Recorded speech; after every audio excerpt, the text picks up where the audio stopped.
অসমৰ ৰাজ্যক মূল্য বৃদ্ধিয়ে জ্বলা কলা খুৱাইছে, সেইটোৱে প্ৰশ্ন, সেইটোৱে উত্তৰ।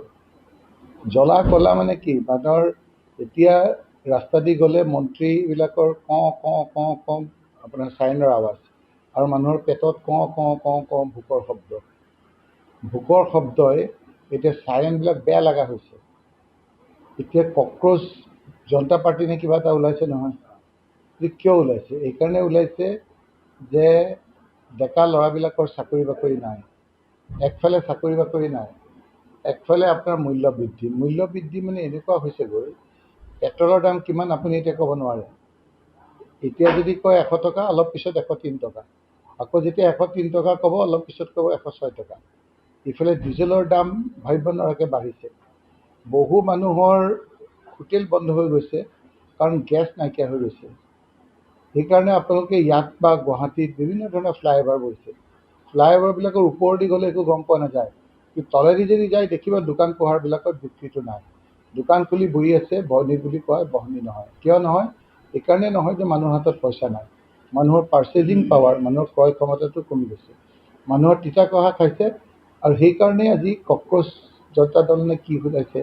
বহুতে কৈছে যে এই কক্ৰচ গৈ পেলাই এনেকুৱা হ'ব, যিসকলে এতিয়া শাসনত আছে, যিসকলে বিভিন্ন ধৰণৰ মিথ্যাৰ আশ্ৰয় লৈ মানুহক প্ৰতাৰণা কৰিছে, তেওঁলোকৰ গাৰুৰ তলত কক্ৰচ থাকিব কেইদিনমানৰ পিছত।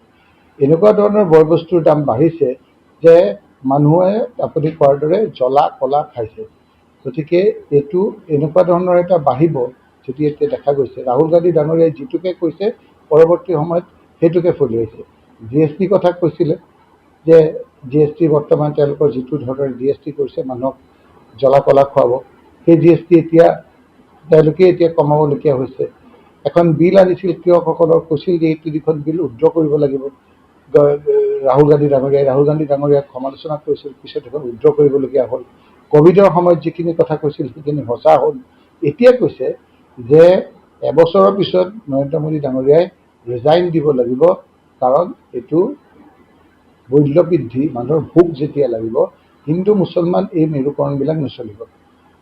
এইবিলাকতো এক্সট্ৰিমলৈ গৈ গ'ল। 102টা চিট পালে, ইয়াতকৈ আৰু এতিয়া মেৰুকৰণ নহয়, এতিয়া তললৈ নামিব। এতিয়া নামোতে নামোতে এনেকুৱা এটা হ'বগৈ, এতিয়া হিন্দু মুছলমানৰ কথা বতৰাক মেৰুকৰণত মানুহে গুৰুত্ব নিদিব। এতিয়া পেটৰ ভোকত মানুহে জ্বলা কলা খুৱাব। আৰু সেইটোৱে আপোনালোকে চাব, যেতিয়া ৰাজপথলৈ নামিব ৰাইজ, তেতিয়াই কক্ৰচ আপোনালোকে য'তে ত'তে ওলাব। যিসকলে মানুহক প্ৰতাৰণা কৰিছে তেওঁলোকৰ গাৰুৰ তলত উঠাই পেলাই চাব যে মানুহে কক্ৰচ হৈ তেওঁলোকৰ বিৰুদ্ধে যুঁজিছে। কি কক্ৰচ জনতা দল সেইটো কি কৰিব নাজানো। মই কক্ৰচটো যিটো কৈছোঁ আপোনালোকে বুজিবলৈ যত্ন কৰক। মানুহৰ পেটৰ ভোকৰ কক্ৰচ। যেতিয়া মানুহৰ দুপৰীয়া আপুনি এতিয়া 12টাত ভাত খোৱা মানুহটোৱে 3টাত যেতিয়া ভাত খাব হয়, এই যে কক্ৰচৰ দৰে যে আপোনাৰ পেটত যে ভোকটো কৰে, সেই ভোকটো যেতিয়া আপোনাৰ নিজৰ সামান্য আৰ্থিক অৱস্থা নাথাকিব পেটৰ ভোকটো পূৰাবৰ কাৰণে, তেতিয়া হিন্দু মুছলমান এই কথা বতৰাবিলাকে গুৰুত্ব নাপাব। আৰু সেইকাৰণে ৰাহুল গান্ধীয়ে কৈছে যে এইটো এক্সট্ৰিমলৈ গ'ল, আৰু হিন্দু মুছলমান 102টা চিট পালে, এতিয়া তললৈ আহিব। এতিয়া যদি যিসকলে শাসনত আছে, যিসকলে মানুহক বিভিন্ন ধৰণৰ মানুহক কথা দিছিল, সেই কথাখিনি যদি কাৰ্যত পৰিণত কৰে তেতিয়া থাকিব। কাৰণ শ্ৰীলংকাত আপোনালোকে দেখিছিল নহয়, যি ৰাষ্ট্ৰপতিক জনসমৰ্থন বিপুলেৰে দিছিল, যেতিয়া গাখীৰ 1 লিটাৰৰ দাম 5000 টকা হৈ গ'ল, তেতিয়া সেই মানুহে ৰাজপথলৈ নামিলে, আনকি ৰাষ্ট্ৰপতিৰ ঘৰটো প্ৰৱেশ কৰিবলগীয়া হৈছিল। পেটৰ ভোকৰ কক্ৰচে কোনদিনা এওঁলোকৰ টোপনি হৰণ কৰে কোনো ঠিক নাই। যিকোনো খবৰৰ বাবে যোগাযোগ কৰক আমাৰ এই নম্বৰত 9181 307 2221।